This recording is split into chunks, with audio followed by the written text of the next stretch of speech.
All right, welcome back to a bonus episode of the Blasters and Blades podcast. So, hey, all you crazy sci-fi and fantasy fans, time for your daily dose of shenanigans over here at the Blasters and Blades podcast. Just three nerdy veterans geeking out over our science fiction passions and fantastical fantasies, a place where magic is king, the sky is the limit, and space is the place. So, without further ado, let me tell you what we're doing right now. We're getting ready to release some of the archive that we found from when we were the sci-fi shenanigans. We're going to get those up there for the posts that were brought down. We thought you might enjoy them, and so without further ado, let us roll that beautiful. Oh wait, they're going to sue me. Play it.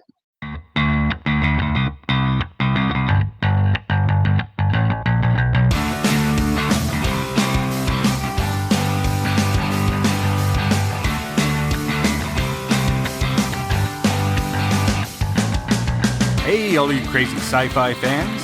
Time for your daily dose of insanity over here at the Sci-Fi Shenanigans podcast with your hosts, J.R. Handley and me, Chris Winder.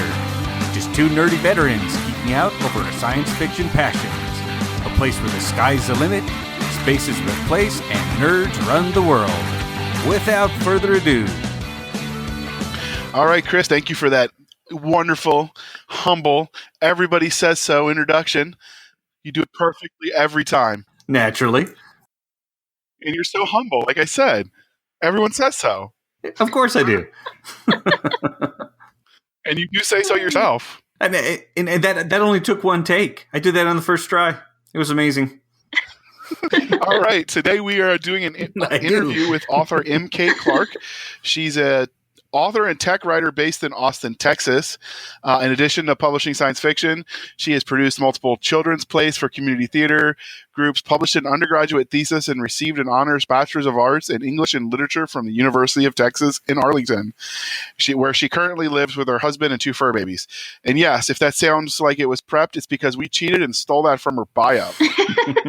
How lazy is that? Outstanding. So I actually met MK first when we were looking for authors to get started and introduced her to Chris, but I found her when I was researching the various author groups, and I did some beta reading for her Space Jumper novel. So when we were starting this up and we needed people to talk to, I thought, this could be interesting. So here we are. Do you want to say anything else to introduce yourself, or did we cover it okay? No, I think that about covers it. Outstanding.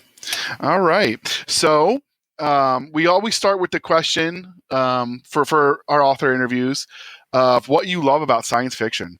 Okay. So I think for me, what I love the most about science fiction is basically the idea that anything can happen. I mean, I know that anything can happen in like fantasy and stuff like that, but there's an element of realism to science fiction, I think, because science is all about finding out new things, and the idea that some of this stuff, if we discover how it actually works, it could really happen in the future, and I think that's fascinating. So the potential, yeah, of what you write actually coming true someday, as opposed to there's probably not going to be dragons. Yeah. You know, I think I put it in the intro to one of my books where, you know, this idea of it may not happen the way that, you know, we explain it in our writing or something, but there's an actual potential for this to be real one day, which is very cool. All right. Well, first, let me correct both of you. All right. So I'm the one trained historian, you two are the tech geeks. And as a historian, I can tell you I've seen the old maps, and this way be dragons is legitimate. It's on the maps. It must be true. Nobody ever lied in the age before internet. Exactly. So just because. All right. So what really happened is the aliens brought the Stargate and took all the dragons away to repopulate other planets. Yeah. Okay. Right. It was because they were eating people. It was just rude. All right. So, okay. Oh, well, that was kind That's of right. The dinosaurs were cranky. They like to eat people. Yeah. So they just threw the meteor for them. They just decided the dinosaurs weren't worth it. Galactic pest control. Science people. Absolutely. They just threw a giant rock. Okay. What they call that? An orbital kinetic weapon? All right. Oh my gosh. So when I was reading your bio when we were prepping for the show, you mentioned that your evolution from childhood to writing now, as far as what you wanted to be when you grew up, started with wanting to be a fighter pilot. So would you like to tell us that story? I don't know when I actually decided that I wanted to be a fighter pilot, but I just know that I did one day because I don't know, I thought they were cool. Mostly jets. Like I didn't want to fly something else. I definitely just wanted to fly jets. Because one, it was flying, and then two, because it was fast. And I've kind of always had a thing for speed. Hmm. I can totally understand. So I have probably paid for the police's retirement with all the tickets I paid. Yeah, I got into some trouble with that. But yeah, so I've kind of always had a thing for speed, and I wanted to do that for a long time. And then I think I got into high school and I started really looking at how to fly jets with the military. And I think you either had to be good at taking orders or good at science, and I wasn't good at either, so I knew I had to do something else. Fair enough. Yeah, I'm afraid of heights, so that would never actually happen with me. No, never. I can't even imagine. Well, I've got 2 strikes against me for flying. I'm colorblind and I wear glasses, so Ouch. Yeah. that left pretty much the infantry. All right, so speaking of things that happen on the ground, it also says that you do plays. Has science fiction or writing in general, has it influenced how you create plays? So the play thing is actually totally separate from the science fiction thing. That was something we had a kind of mentor relationship with a librarian when I was growing up, and we spent a lot of time in the library with her. And so she kind of pioneered a community theater program when I was real young, and so I was in a bunch of the plays growing up. And then when I moved back to the area in college, she reached out to me and asked me to write some plays for her and to direct them. Wow. And so I decided to do that because I was just really getting serious about not writing but publishing, I guess. And really thinking, hey, this is something that I want to do. So I was like, yeah, this would be a great opportunity for that. So I started writing those plays, and I actually think they helped me a lot as an author because I was a very descriptive writer and I didn't do dialogue very well. And plays are mostly dialogue. So, Right. They actually really helped me be a better author, I think, doing that. So that was a really good opportunity for me in multiple ways. Sure, I can imagine exercising a muscle that hadn't been used before. Yep. Yeah, the dialogue muscle. Yep. That works. I talk way too much to have any problem writing dialogue. Yes, this is true. He's actually been really quiet. Are you sick? Are you good, yeah? No. I was just trying not to talk over you. I thought, this might be the episode where you got to say 10 words. Yeah, I've said my 10 words. It's all you now. Oh my God. I'm going to go make a cup of coffee. Well, see, if you say that and you don't mean it, I'm going to cry. Now, the plays that you write, are they science fiction related? I mean, obviously, it's different, but like, what kind of plays do you write for the kiddies? They're actually not science fiction at all. They kind of are more in another level, which is not short stories, but like almost, I guess they're short stories, but they're like old stories, like fairy tales, like the Grimm's fairy tales and stuff like that. Which is a huge love of mine, of course. I'm a Disney person, so I love Disney, and I love everything about the origins of where Disney came from. So all the Grimm's fairy tales and the Hans Christian Andersen and all of that is a real love of mine. So my plays are actually kind of lean toward that genre because I think that they're more child friendly and easier to do, especially in a community theater setting where with the program that I was in, we were not only doing these plays with the children to get them into theater and to teach them how to act and start their whole theater careers, but we also had another side program that I ran where we taught them how to put everything else together for people who didn't want to act, but they wanted to learn about how to do scenery and how to do lighting and how to do all this other stuff. So it's a little harder to do science fiction, I think, without all of the complicated tech you need to do all of that. So the child-friendly Grimm's fairy tale type of thing is much easier to do in a program like that. So we did King Thrushbeard. I don't know if you've ever heard of that one. I wrote a play for that. I wrote a play for something else I can't remember anymore. I would have to look it up. But then I think the last one I wrote before I moved away was a collection of Aesop's fables, which was really kind of fun to put together because I had the story of the hare and the turtle as the unifying theme of the whole play. And basically the whole race was them going through and hitting up, like coming across all of these other stories that happen in Aesop's fables. So you had like a whole bunch of other stories because as they did their race, they ran across them. So that was really fun, like exercise, not just with the kids, but to write and to learn to tie together all of these different stories and episodes with like one unifying theme. So that was a really fun exercise for me as a writer. Yeah, I can imagine. It's a great way to grow it. Yeah. So I kind of find it, like I said, it really isn't sci-fi, but it's still a lot of fun as a writer. Well, I mean, it makes you more dynamic because if Hollywood ever came knocking, you're not relying on someone else to tell your story in this new medium. So it's not necessarily a bad thing. Plus, it's good. It's good. It's interesting to hear how authors have developed their craft. And so this is a really interesting way to develop the craft.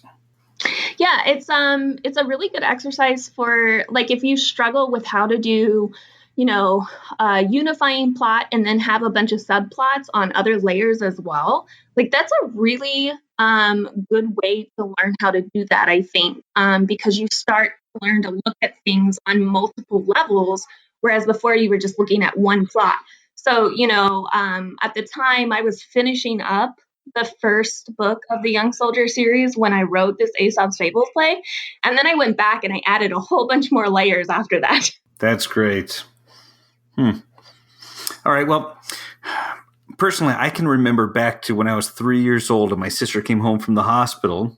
And so I can remember my first taste of sci-fi. But what was your first taste? Wait a minute. That's one segue. What? So your first taste of sci-fi is when your sister came home from the hospital? No. I can remember back to 3. My first taste of sci-fi when I was 4. And I went to see Star Wars in the theater. Okay, I was thinking maybe there was like ET relationship with your sister or something you weren't sharing with us. She did have antenna, but we had those removed when she was a baby. Okay. You can continue. Oh, great! Now she's going to hear all about it. I'll have to edit that part out. Sorry. All right. So what was your first memory, your first taste of sci-fi that got you hooked? So this is kind of interesting because I've actually had to kind of go back and step myself back toward this idea because I actually got curious about it myself one day. Because honestly, I never considered myself to be a science fiction person, like ever. And then one day, I don't know, a couple of years ago, really, like even when I was writing science fiction, I didn't consider myself a science fiction person. Like this is how delusional I was. So one day, my best friend just came out and I said something and she was like, "That is not true. You're definitely a science fiction person." I'm like, "What are you talking about?" "No, I'm not." She's like, "Yeah, you are." So I started like looking back to see if I really was or not. And sure enough, I have a picture book. It doesn't even have words in it. I have a picture book called The Box that I had my mother, quote unquote, read to me. every night before I could even read words. Wow. This picture book is about, and I actually went and I found it online, and I bought like 4 different copies of this picture book so that I could give it to like my nephews and stuff. But the story is about this little boy and his teddy bear, and he has this cardboard box, and he gets inside this cardboard box with his teddy bear, and he shoots off into space, and they go on this adventure to this new world, and they run into like a bunch of aliens, and somebody like tries to steal the bear and lock him up, and he has to go and rescue his kid, and then they, have to go back to the rocket, which is the cardboard box, and, get back home and stuff, and it's this whole little adventure in a picture book. And that's when I found this, and I, traced this all the way back to then. I was like, yeah, I guess All right. All right. So if she can send us the link, we'll throw the book in the show notes. It's an awesome book. So that way, if anybody wants to see it, do you know the name of the book? Yes. The Awesome Eye. All right. It's called The Box. Yeah, it took me a while to find it because I don't think it's in print anymore, but I did find it. It wasn't that expensive, the copies that I found. So I did buy 4 of them. I don't know if I bought the last 4, but I bought them. So if there are no more available, you know who to send the hate mail to. That's right. Just We'll have her contact info in the show notes. Outstanding. So I started thinking about that when you guys were talking because, I was trying to remember the first one. And I remember when I was younger, I would read books that were not appropriate for my age, mostly because it irked the adults in my life. So, like, I remember getting in trouble in the 4th grade for reading Stephen King, not because I necessarily loved Stephen King, but just because they were like, no, don't do that. What are you thinking? And so I think the first time I actually consciously decided to read something because I wanted to was Orson Scott Card's The Memory of Earth series, because it seemed a lot like fantasy to me, the way he set that universe up. So that was it for me. He did some good stuff. I remember when I was in, this is in the ancient days of dial-up when we still had AOL, and it was that, you've got mail, all that nonsense. If you're not old enough to understand that, you're just too young. But that was for the listening audience. But, that was a big deal. I remember we had like a computer conference with him where he was in the chat with us in my middle school English class, where Orson Scott Card did that, and we asked him all kinds of questions. So, but anyway, so how did your love for reading, science fiction picture books and all of that transition into deciding, what, I'm going to write novels? So, well, since I never really considered myself a science fiction girl, I don't really feel like it did. That's not really why I started writing, or even why I started writing science fiction. But actually, my dad used to encourage my sister to write. She's just about a year older than me. And he would always read the little short stories that she read and like encourage her and tell her how awesome they were and stuff like that. And I just got super jealous. So I decided I was going to write because I'm just a super jealous person, I guess. But then I never showed him anything that I wrote, so it was kind of self-defeating. But at some point, whatever works, I guess. Yeah, at some point that turned into like serious writing. I wrote a bunch of different short stories, and that turned into writing the type of stuff that I wanted to read. And I don't know, I just felt like there wasn't enough stuff out there that I wanted to read, so I was going to write what I wanted to read.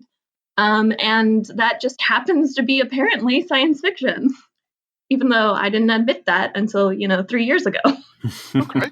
So where did you, hold on, let me phrase this a little bit better. When you started writing, and you decided you were writing these stories that you wanted to read, which is I think what all good writers do, because if you don't want to read it, why the heck would anybody else? What do you think is your single largest influence on how you write and those stories that you want to read? Probably Orson Scott Card. I love him. I love everything that he does. I read all of his books. I'm obsessed with Orson Scott Card. So most definitely hands down him, for sure. And then probably after that, an author called Marcus Zuzak, who wrote The Book Thief. I don't know if you've ever read that, but I haven't. No, I've heard of it though. That book in particular has influenced not me in the genre, but just my writing in general, because that's who I want to write like. The way that he writes The Book Thief is like nothing I've ever read before. Just how he uses description and prose and everything. I mean, it's amazing. He's how I want to write. Okay. So since we've talked about Card twice now, I think he really ought to give us a little bit of kickback. But, we're going to be generous and keep talking about him. So you've read everything he's written, you said. So did you watch the movie adaptation of Ender's Game? Of course. What'd you think? Multiple times the same day. Okay. So you enjoyed it, I take it. Unless you're like a masochist and we didn't. I did not like it at all, which is why I watched it a second time, because I was really disappointed and I wanted to give it a second try to see if I liked it better the second time around. Like, did I just go into this movie with a bunch of expectations that weren't met, and that's why I didn't like it? Or, if it was just a crappy movie. I watched it again to try and determine that. And then I went home and I actually wrote an essay about the changes that they made from the book to the movie to just try and rationalize some of the changes to see if maybe I could get in the head of the script writer to see why did they make these changes and were they justifiable. And by the time I was done writing the essay, I was actually okay with the changes that they made. Huh. So, yeah, I rationalized all of them. And when it all made sense to me and I watched the movie a third time, I was like, yeah, that was okay. That was a good movie. Yeah, that's dedication. Wow. I never thought about doing that. That makes sense. I needed to like this movie, guys. Cognitive dissonance is a thing. I mean... I'm only slightly obsessed. Obsessed, passionate, whatevs. So, does your husband humor you in all of this, or does he just roll his eyes? I get a lot of eye rolling from my wife. Yeah. He actually does humor me.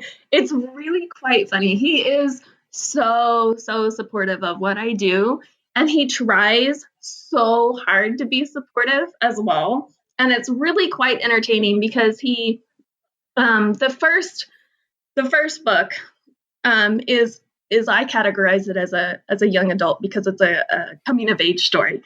And he apparently, I've learned this, hates coming of age stories.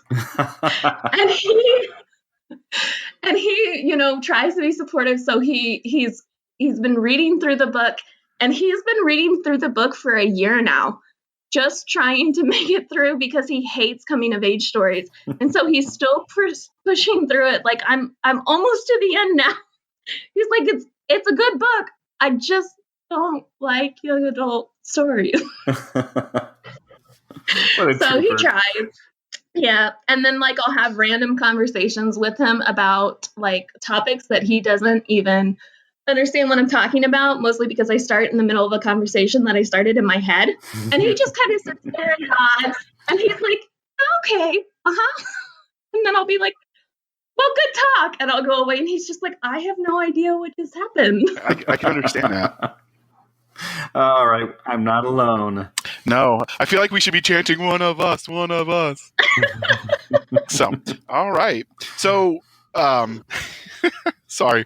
All right. So the series that you mentioned that you're writing, the Young Soldier book. Why don't you tell us a little bit about that series?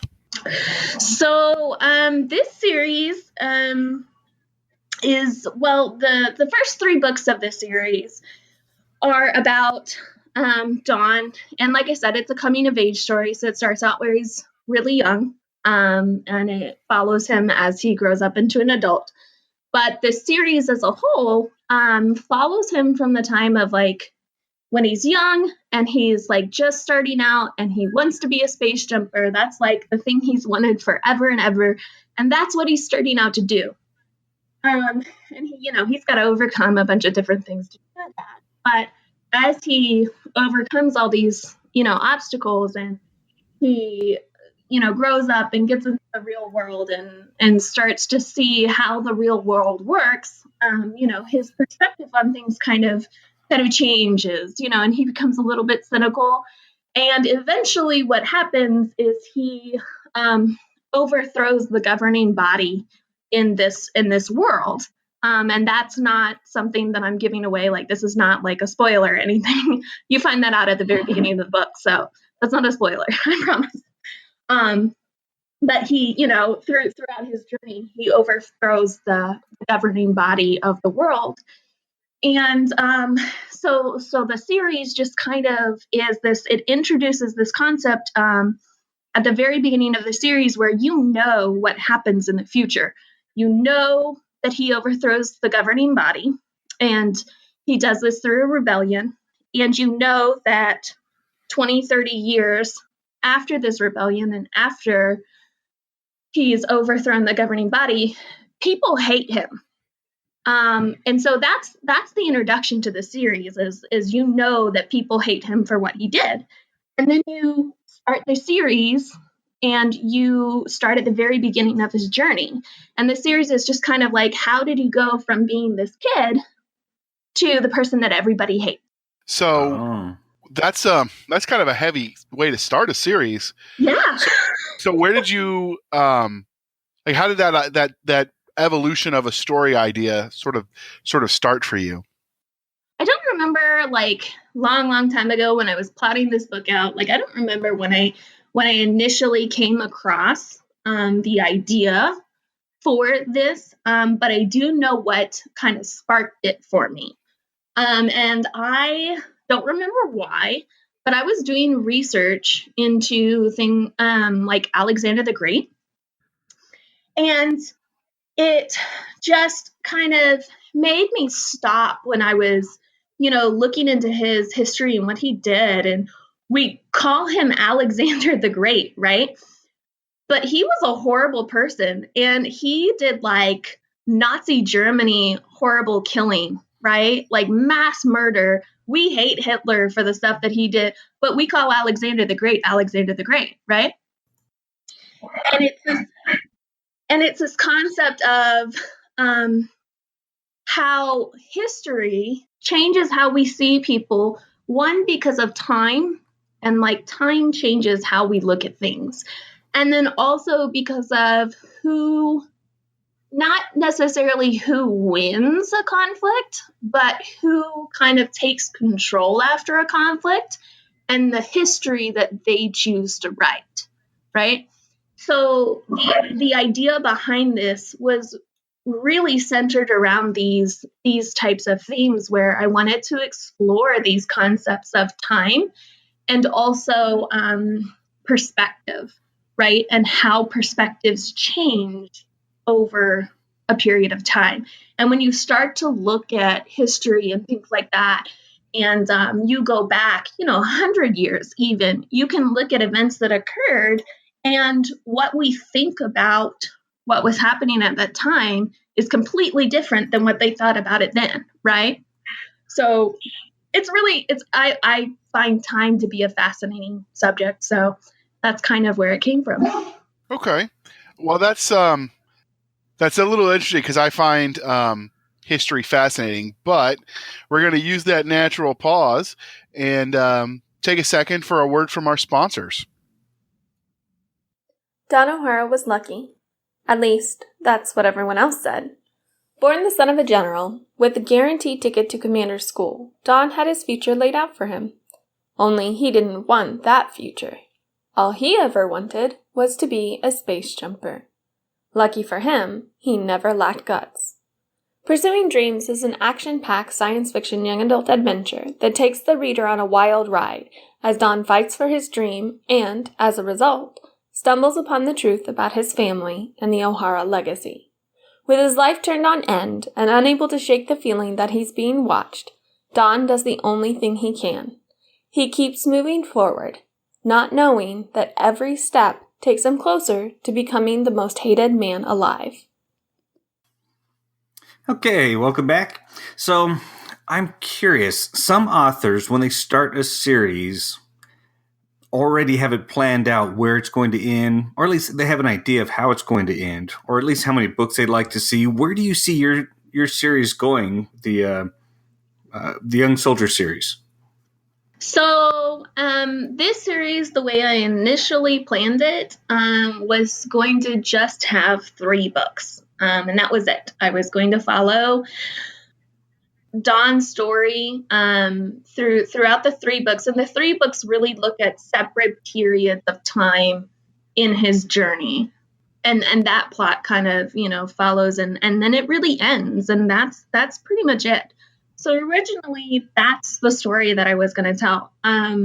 In the many years that I've been plotting and writing this story, I've had ideas of how to expand the universe a little bit, how to follow other characters.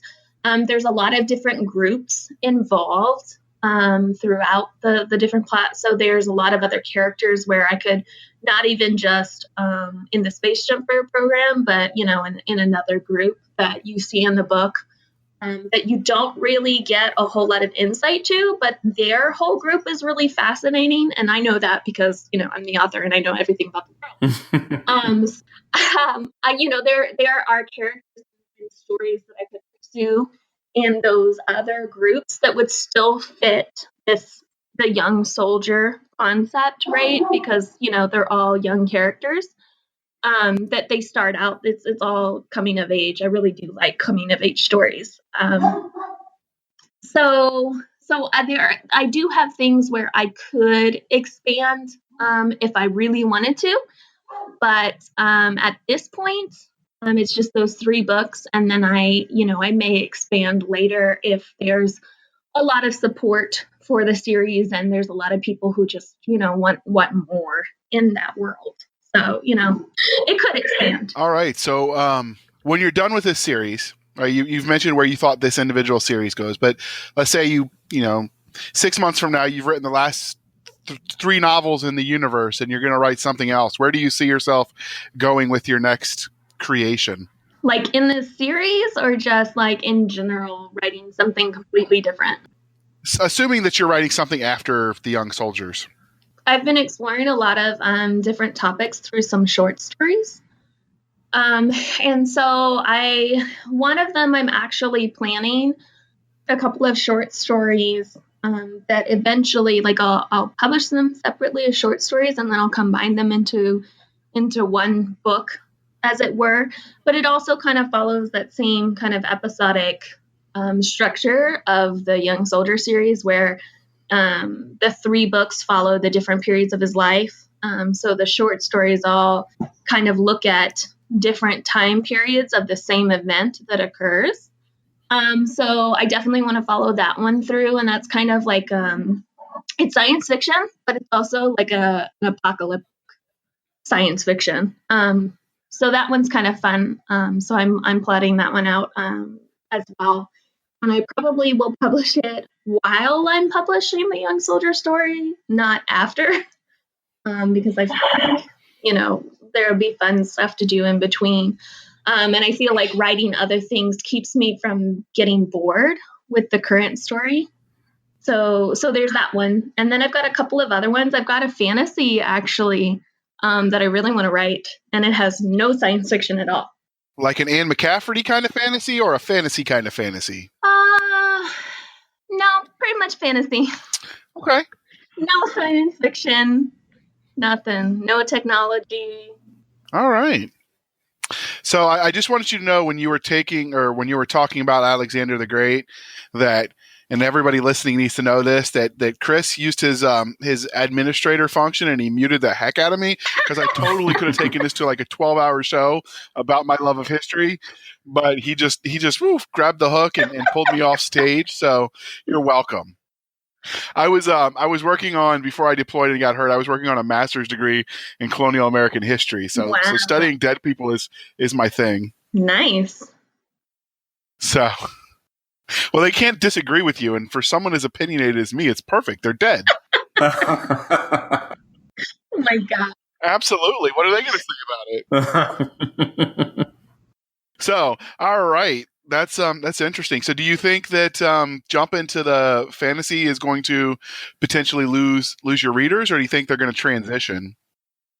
I think my plan would be, in order to not lose my readers, be publishing a science fiction alongside a fantasy. Like, I wouldn't just publish the fantasy. Like, I would probably be publishing some kind of science fiction material at the same time that I was publishing the fantasy. So I'll just kind of hold the fantasy back until I have something ready to publish, because that I don't want to just lose my readership and be like, what is she doing?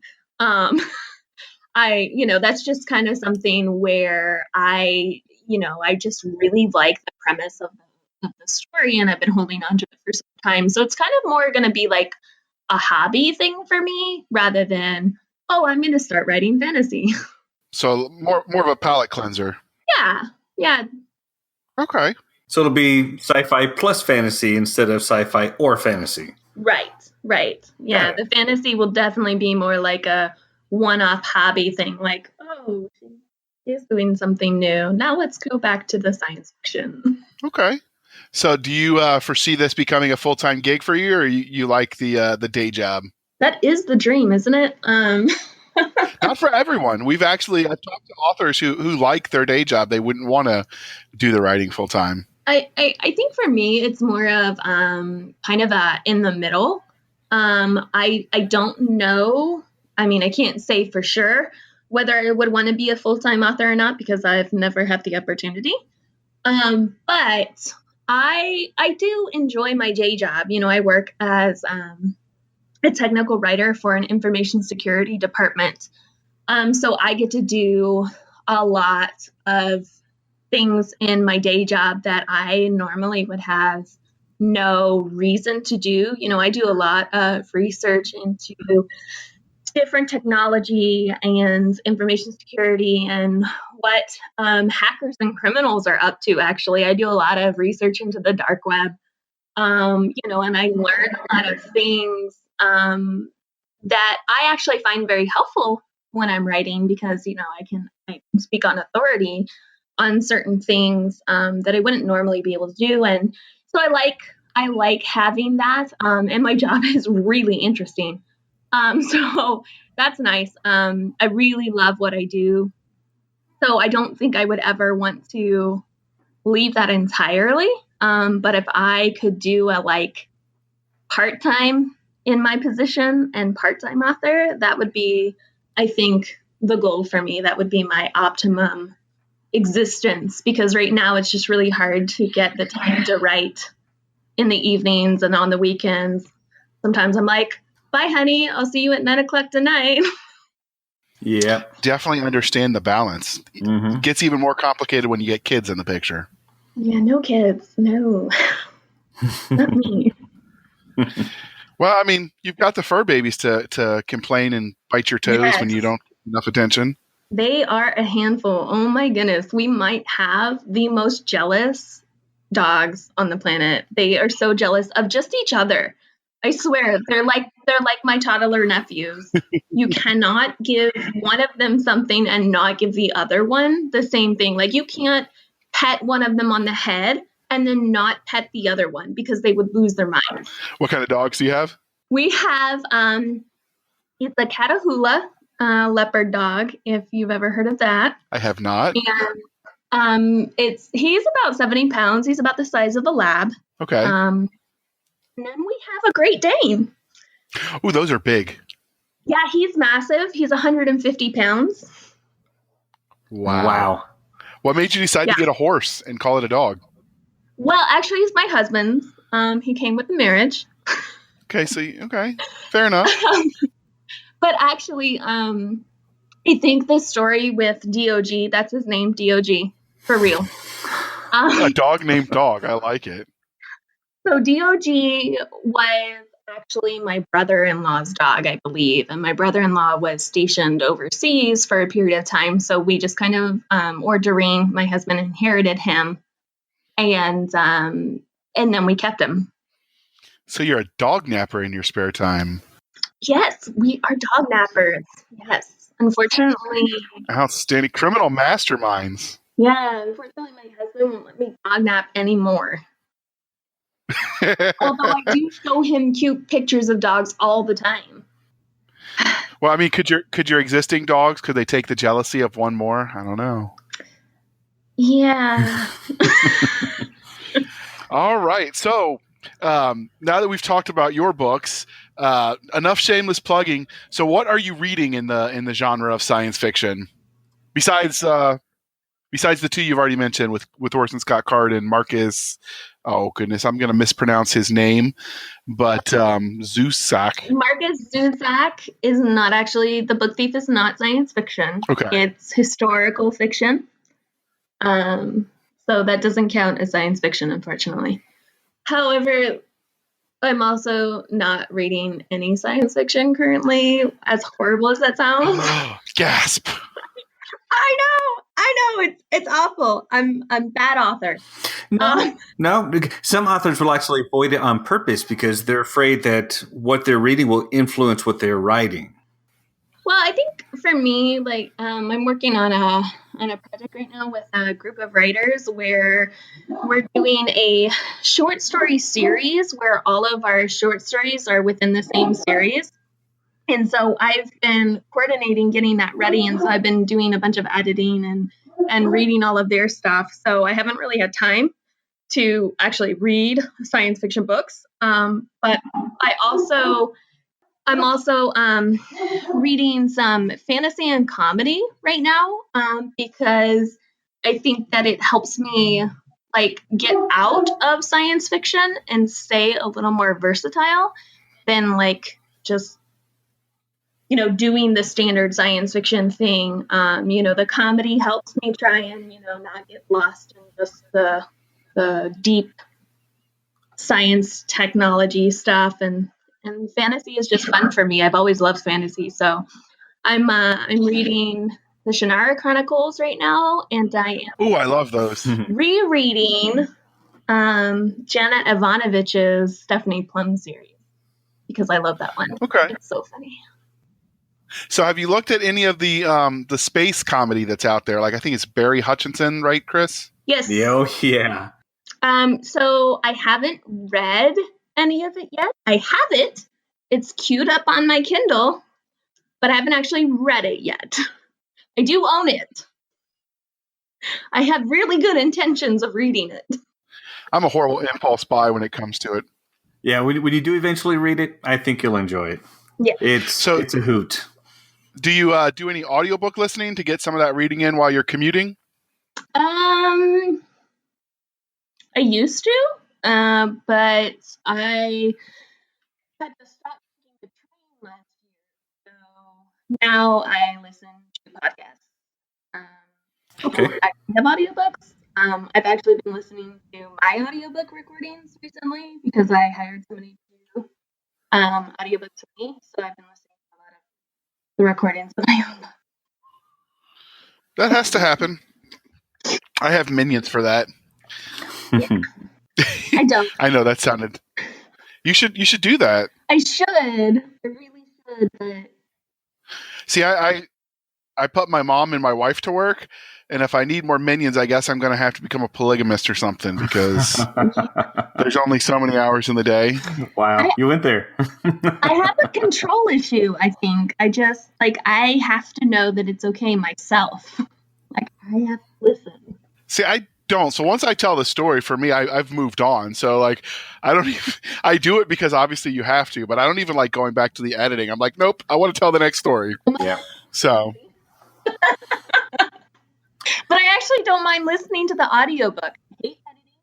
But for me, the audiobook files are actually really interesting because I can be totally sick of my book because I've been editing, right? Just I can't read another page of my own work because I've edited it so much, and then I'll listen to the audio file, and it's like a whole new story for me. Just because, well, one, I'm not narrating it, so I don't have to listen to my own voice. But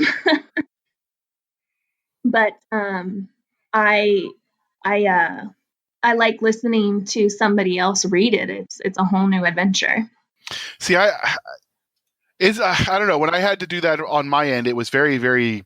I don't know. I felt kind of cringy. I'm like, ooh, but then again, like I said, I'd already moved on. It was my story, so I knew everything about it, and I definitely think listening to your audiobooks is definitely a good way to grow, or just the when you hear how it's read as opposed to how you see it in your head. It definitely changes how you write, I think, when you realize someone's going to be saying this out loud. Right. Yes. It gives you a whole new respect for people that write stage plays. Yep. Right. And you got to be careful what you name your characters because they have to be pronounceable. Yes. Yes. Oh my gosh, that has been such a interesting thing with this audiobook, because I actually hired somebody from the UK to do the recording. And so the pronunciation, like we use different words for things, and then the way that he pronounces the names and the way that I heard the names in my head are sometimes totally different. And so it's like, oh, well, sometimes, it's like, well, that actually is okay. And then like, no, you have to fix that. Yeah, I don't know. I got really, really lucky, and I remember when we dealt with Jeffrey Kiefer, I think's how you say his name. He does the audio for mine, and he was so shocked. He's like, "Now, how do you pronounce this and this?" And I'm like, "I don't know." I mean, I read it on the page, but I wasn't attached to any pronunciation. And I think as long as you can do that, it makes it very, very easy because you can become whatever you want it to be. Yes. I mean, you could spell red and they could call him Bob, and as long as the narrator is consistent, well, that's just how you pronounce it. Right. So, well, obviously nothing that extreme, but I think it's when people get really, really attached that it's when you start driving your narrators insane. Yes. Yes. Yeah. So when could we expect your audiobooks to come out? Do you have any ideas on that yet? Spring? Is that a big enough answer? Sure. That Perfect. Hey, here's another question, because I'm fascinated. I'm very, very curious about some of the stuff that you've researched. Is there any new scientific breakthroughs, any new, especially like scary tech that's coming out that you're fascinated by, that you're going to be doing more research on? What do you see coming out in science that excites you? Well, like I do research every day for my job, but that's all, technology based. I do have a kind of science queue lined up in my newsfeed so that I'm, seeing the scientific breakthroughs and, the stuff that's coming, because it's good for, I think, every science fiction author.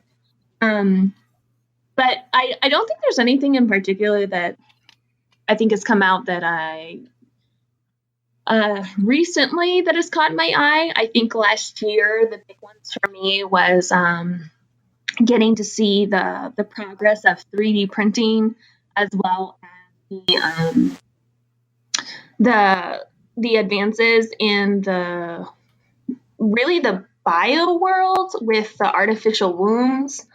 I think that has a lot of applicability, not just, in the sense of it's an artificial womb, but I think there's a lot of things you could do with that science once they get the science down, right? Not just, hey, we can keep babies alive outside the body. There's a lot of applicability there. And I think there's a lot of things that we as authors can do with that. So that to me is really fascinating, and keeping up with that has been one of my things, to read what's going on there, what have they learned, and what new thing are they doing. Other than that, I think I really am interested to see what Boeing does with the plasma force field shields that they've patented. Oh, that's awesome. So I think that's just kind of cool. That's the cool science in me that really wants to see that happen. So everybody who's expecting the next super secret project reveal from me that will be coming soon, when it's delayed because I've fallen into the rabbit hole of research because now I want to know about these artificial wombs, send your hate mail to MK Clark. We will have her contacts in the show notes, and I'm sorry in advance. Quit distracting, because that sounds fascinating. Really? You hadn't read about that yet? Like that? No, I haven't. Really? I've been focused on like the mech stuff. Like I'm pretty sure we were talking about this. I'm pretty sure the group sheet. I remember this correctly, I'm pretty sure they grew a sheep in an artificial womb. Yeah, I saw pictures of it. Yeah, I did a quick Google when you were describing it because my my mind lit up. But so the what I've been focusing more is on like the more military applications. So like Israel recently took a drone that they added a sniper rifle to, which we've talked about in one of our science episodes, which I thought was really, really cool. And then they had some breakthroughs in like mech suits. Like Japan built they call it the land mech. It's like for toddlers. It's literally a mech suit for toddlers. That's awesome. There's no way that's going to go wrong. I showed that to my wife, and she's like, "Yeah, no, your kids aren't getting one." I tried to tell her all the cool kids would have one, and they would feel left out, but I got the look. So, sorry, boys. I tried. So, no, I've been looking at more like the military applications. I spend way too much time on DARPA's website on their military advancement stuff. So, and I've been following the they have like a not really biofoam like most science fiction writers use it, but they've got like the artificial band or like a liquid Band-Aid that you spray on that's supposed to like seal wounds. So I've been looking at a lot of the medical applications. Yep. And I've been paying a lot of attention to like the helmet improvements. So one of the things that's changed with warfare is that our ability to get people off the battlefield when they're wounded to a hospital, a MASH unit, whatever, has increased so greatly that people are living with wounds that would have killed them before, myself included. And so, like, I've been following like some of the developments that came out of that. I know military warfare, because war zones get a lot of injured people, has led the way in some science and medical breakthroughs. So I've been following like the advancements in helmets. They've been working with the NFL about some better helmets for soldiers that are like help with concussions and stuff. I just find all that fascinating. But that's not the one that I actually have been watching the closest. So the hypersonic SR-71 plane was a Cold War long dead project for a spy plane, and they've made it hypersonic, and the 71 became 72. So the SR-72 Blackbird, which it's a spy plane, so of course it's all over the internet. Right. Because we all needed to know about top secret government projects, but that just looks interesting. But it appears from what I can find to be unmanned. And when I see unmanned and computer controlled and AI controlled, all I think of is, you want Skynet? This is how you get Skynet. So, yeah. What about you, Chris? Oh, the one I've been watching is actually probably the 7th or 8th one I've seen, but the latest one, the interwebs is calling it the Michigan Meteor. This was just we're right in the middle of January, so not too long ago. This meteor exploded over Michigan, caused a 2-point-something earthquake. It was seen by all the states around it, and it fascinates me that there's either so many of these, or they're happening more often, or possibly because people have dash cams, we're catching them more often, so we're noticing them, or there's something that the government is not telling us. So I love conspiracies, and especially ones about the end of the world. We just watched a documentary on UFOs. There's definitely something the government's not telling us. Oh, I believe it. Absolutely. I'm not saying it was aliens, but I'm not saying it either. So, are you familiar with Curiosity Stream? I'm not. So basically it's like Netflix, but it's got all documentaries, and they've got a bunch on space. My wife calls it Nerdflix because it's like literally like history. I've been binge watching like about the ancient Celts and all of that, but they also have a bunch on science and stuff that I watch with my son. So they've got some where they talk to Neil deGrasse I can't pronounce his name, but Tyson. Neil deGrasse Tyson. Yeah, so he's done a couple, and they've done a bunch on the science and stuff, and I'm waiting for them to come out and say, we know it's aliens. I'm waiting. Yeah, that sounds really neat. That's definitely something, if I tell my husband about it, he'll get it all set up for me because he loves documentaries, and then I don't have to put any effort into it. It'll just happen. It'll just be there. It's a pretty cool website. It's literally just curiositystream.com. And it's it's sort of like once you get your subscription, you pay it by the year, I think is what we did. And the price varies on if you want regular HD or whatever is above HD. It's like, I can't even remember. 4K. Yeah, there we go. So, obviously the quality of the streaming, and then you either can watch it on your computer. If you're smart, you can hook your computer up to the TV and watch it that way. But it also will connect like to your Xbox One. I don't know if it does PlayStation yet. So probably Roku as well. Yeah, I don't know what that is. So this is where I smile and nod. I still have the 360, so maybe it's backwards compatible.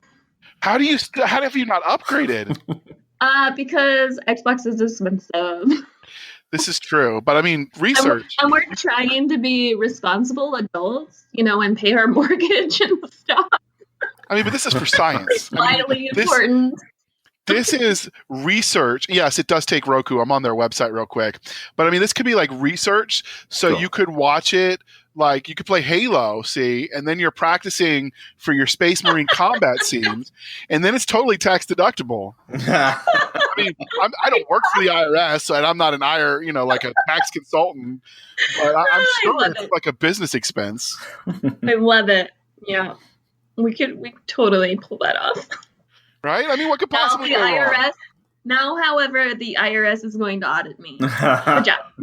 Or me, because I just said this. I had nothing to do with either of them. Just in case anyone's listening. I disavow. Well, I got audited like 5 times when I was in college. Every single year I got audited. I don't know what they thought I was doing. But apparently, whatever I was doing, going to college, man, whew, deserves auditing. Knock on wood, I've never actually been audited. So now that I say that, I'm going to get a knock on the door. And it's going to be the tax man. So that's fascinating. But yeah, I love it. It's got some pretty neat people on their staff. There is, trying to think, Michio M-I-C-H-I-O Michio Kaku is a physicist who teaches in New York, but he also wrote a book that a friend of the show, Terry Mixon, recommended for Chris and I called Physics of the Future. And he's actually, it's really cool. He did a bunch of books in that series. He's actually one of the advisory board members. You should send me a link to that when this is over, because that actually sounds fascinating. Yeah, I bought it. All right. Well, yeah, I did too. I got a paperback, but or hardcover, excuse me. Let me make a note. We'll put that in the show notes. So, Physics of the Future. It's really cool. I've been browsing it, reading it with my son. He is 9 and loves everything science. So it's just, why not, encourage that, Mm-hmm. Go for it. All right. So, in our last question before we transition out of this, because we could talk all day and then we'd have people falling asleep on us. And anyway, so what do you see as trends coming for 2018 with science fiction? Unfortunately, I'm going to have to go with the answer that I think everybody's giving right now, which is lit RPG and virtual reality. Just because I think it's going to be really, really hard to escape the Ready Player One wave. I think that's going to be the big one. And I think that's going to kind of take over. Okay. There's a recent development that Chris and we've talked about it, and we've done a couple tech episodes. And one of the ones that we mentioned briefly, just because there's not a lot out on it yet, but they actually have, it's almost like wearing a wetsuit, and it's got like electrodes all over it. And then the AI, when it interacts with it, or the virtual reality, you can like feel sensations from the virtual reality. So, oh no! I'm so excited! I want one. Have you seen Demolition Man? Let's see. No, I don't think I've actually seen that one. Okay, well, it's a post-apocalyptic sort of sci-fi. That's the one with the 3 seashells, and Taco Bell's the only restaurant of the future. God help us all. But no, the reason I mentioned that is they actually have a scene where they're using essentially technology that sort of does that. So it's always cool when we see, technology from a sci-fi years later show up as legit. Like I just, that always blows my mind. Yep. I love that too. But yeah, it looks like I watched testing, and it seemed. I mean, obviously they could be faking it. You never know. I mean, this could be like a soundstage in Hollywood, but it looked cool. So it's definitely worth looking into. Read about that, and I like jumped out of my seat. I was so excited. Like, virtual reality is my thing. I have been waiting for virtual reality for 10 years. I have been watching, like, before this was even like a thing, I've been like scouring the internet for articles and like developments and stuff like that. Like, if I could be a beta tester for any of that stuff, I would be all over it. That's my thing. That was always my my favorite part of the the Star Trek, where they had the holodeck or whatever. Oh yeah. I totally never would have left that thing. Yeah. They'd have to like come kick me out because I'd be like, 5 more minutes, guys. They actually used that similar technology in the Orville. Yeah. I think that's awesome. But we're running a bit long, and Chris is giving me the evil eye through the monitor. Just like Sauron, he can do that stuff. People, be afraid, be very afraid. But so, where can listeners find you? So I have a website, mkclarkbooks.com. That's pretty easy. Where I post all the links to my books and I update what I'm working on and stuff like that. So that's a really easy way to find me, and just kind of get an overview of what I'm doing. But then I'm always on Facebook and Twitter and Instagram as well. So those are all really good ways to find me. Outstanding. As usual, those will be in the show notes. Chris, do you want to tell people where they can find us? Sure. Our website is www.sfshenanigans.com. Our Twitter is @SFS, that's Sierra Foxtrot Sierra _show. And our email is podcast@sfshenanigans.com. Thank you for spending some of your precious time with us. For Chris Winder, I'm J.R. Handley, and this was the Sci-Fi Shenanigans Podcast. We'll be back next week at the same time, where we'll indulge our love of space and all things that go boom.